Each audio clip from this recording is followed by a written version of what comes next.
Good evening. Continuing the 1975 Cricket World Cup on Brian Lara Cricket. Today's match was match 6 of the tournament in Group 2 between Holland and India. This is what happened at Nottingham today. India won the toss and elected to bowl first on a damp, slow wicket in overcast conditions. Holland's batting was atrocious, but we'll talk about the pitch in a moment. I mean, 0, 0, 29, 14, 17, 14, 3, 2, 13, and a couple of 10s towards the end. I did well to get to 116. The pitch was atrocious. You could not hit boundaries off it. Every time someone timed the ball well, it just went straight to a fielder or it edged to the wicketkeeper. As you can see, wicketkeeper Farouk Engineer took 5 catches, which is a World Cup record, 116 all out. It was a solid bowling performance, but realistically, the pitch played a huge part. 3 for 34 for part-time bowler. Remember, out of those two, you've got 2 fast bowlers, 1 spinner and 2 medium pacers, and the 2 medium pacers took 5 wickets between them. 17 for 2 for Mohammad Armanaf, 3 for 34 for Kushan Gavi, 13 for 2 for the captain, Sivi Venkakaran, and the 2 fast bowlers, 44 for 2 for Madan Lal and 7 for 1 for Abid Ali. But the medium pacers did a job. The ball just did not come onto the bat at all, and 116 all out was an atrocious performance from Holland. But have a look at the response from India. 120 for 4 they made. First of all, let's have a look at the bowling figures from the Dutch. 14 for 0, 33 for 0, 20 for 0, 23 for 2, 16 for 2, 14 for 0. But the response from India was really... Every time they try to time the ball, I mean, they hit 41 in the first 12 overs, 22 from Sunil Gavaskar off 46 deliveries, and 19 off 43 for Enkaf Solkar. But then, once they timed the ball well, it just went straight to a fielder. The ball just did not come onto the bat well at all throughout the match. I mean, both captains said the pitch at Nottingham was one of the worst pitches ever. And Sivi Venkakaran said afterwards, this is why India don't play. If India are gonna play more 50-over cricket, they can't play on pitches like this. And he said this is the reason why. Basically, he was defending what Sunil Gavaskar said. He said 50-over cricket is not for me and not for India, because you cannot play on damp pitches in which the ball just does not come onto a bat, and whenever you time the ball well, it just goes straight to a fielder and gets caught. But getting back to the final thing, 15 for Ushman Gaywad, 4 for Gunapa Vishnath.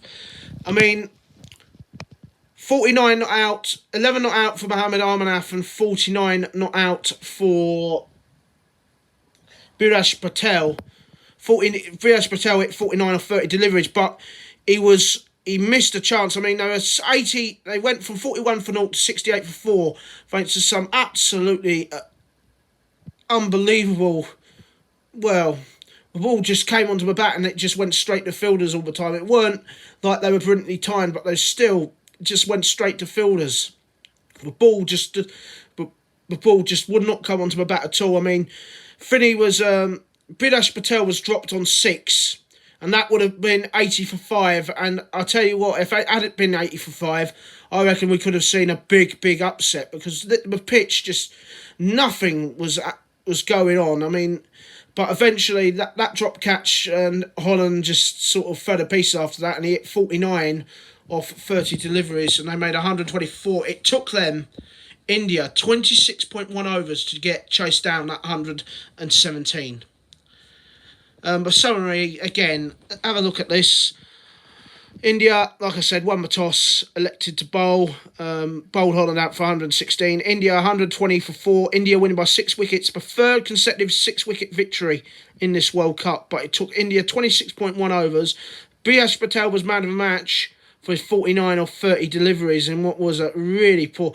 But you have to say the quality of the pitch, the quality of the batting was, and the quality of the batting from both sides, really poor. And I will say this, England and Australia have no worries, and probably Sri Lanka will have no worries if India play like that against those three sides. And who knows, maybe even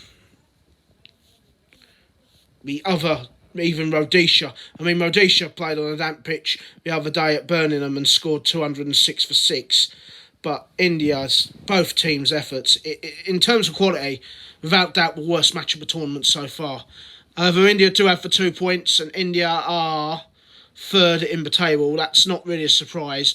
Tomorrow's match, United Arab Emirates against Kenya, a battle for probably the fourth. That's probably a game that will probably decide who could finish fourth. UAE hoping to become after their humiliating defeat against Pakistan, whereas Kenya hoping to produce a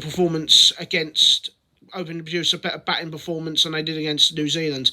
Let's have a look at the Indian star players. I don't think, obviously, star player is the wicket-keeper, Farouk Engineer, and as you could see, he did not bat, so he ain't got an average, and Abid Ali took 1 wicket. But let's just double-check on that and have a look at the star players overall in the first few weeks of the tournament, the first few days of the competition.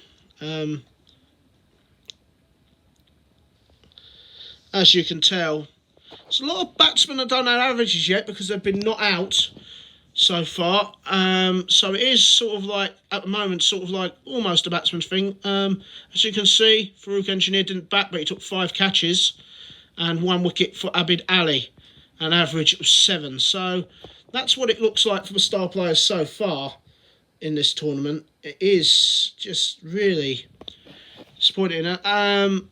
Yeah, what can you say about that for India? Very unconvincing display. And like I said, even associate members Sri Lanka, and if Rhodesia batted like they did in the final 10 overs against England, India are going to struggle. I think the match against Australia and England will not be fearing anything, and neither will Australia, to be honest with you.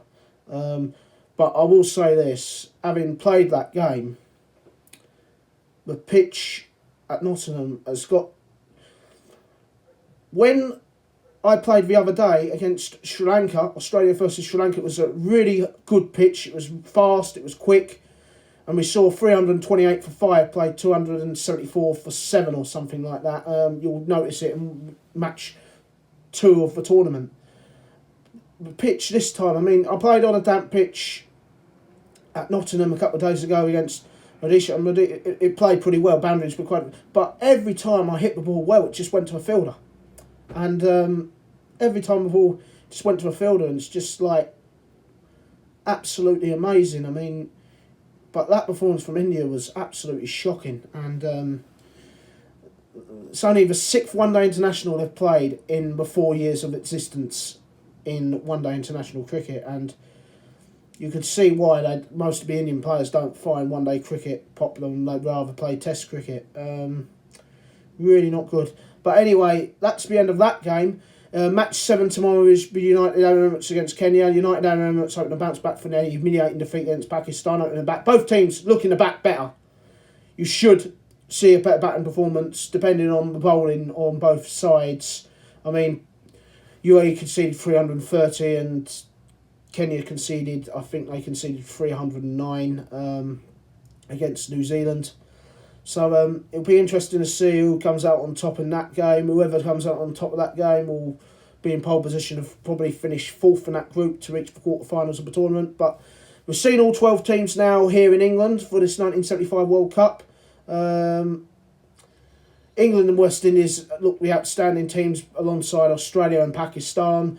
But I'll see you all for the next match report, which will be the United Arab Emirates against Kenya. So until that match is played, see you then, everyone. Bye-bye.